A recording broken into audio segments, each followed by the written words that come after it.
Bonjour, donc dans cet exercice, on nous demande de calculer A comme défini comme étant la somme de k égale 0 à n de Cnk cosinus de k plus 1 θ. Donc on a en tête les formules du binôme de Newton et les formules d'Euler qui sont des outils assez classiques pour résoudre ce genre de problème. La seule difficulté que l'on a, c'est en fait la différence d'indice entre le k qui varie de 0 à n et le cosinus de k plus 1. Donc on va lever cette difficulté en se disant que ça, c'est égal à la partie réelle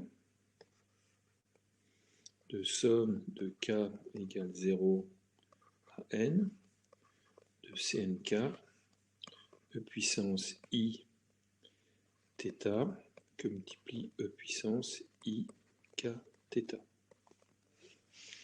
Et donc, c'est égal à la partie réelle de e puissance i θ, somme de k égale 0 à n de Cnk e puissance ik θ.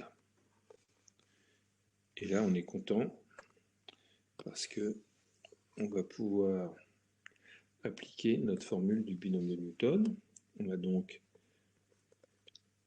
A qui est égal à la partie réelle de e puissance iθ qui multiplie 1 plus e puissance iθ à la puissance n.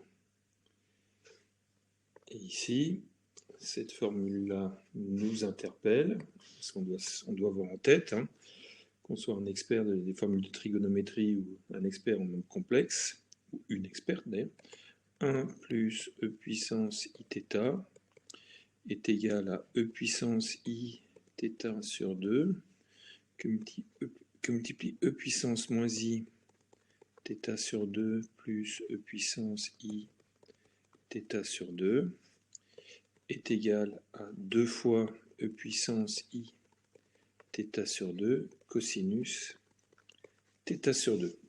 Ce qui finalement nous donne A est égal à la partie réelle de e puissance iθ que multiplie 2 puissance n, que multiplie e puissance i n θ sur 2, que multiplie cosinus θ sur 2 puissance n. Et là, on peut sortir, on peut déjà sortir ça et ça, qui sont des nombres réels.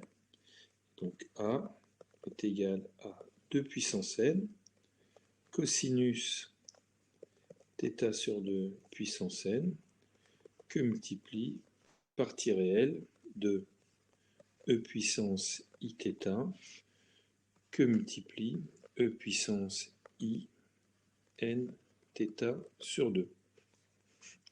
Et e puissance iθ que multiplie e puissance i n θ sur 2, c'est égal à ça.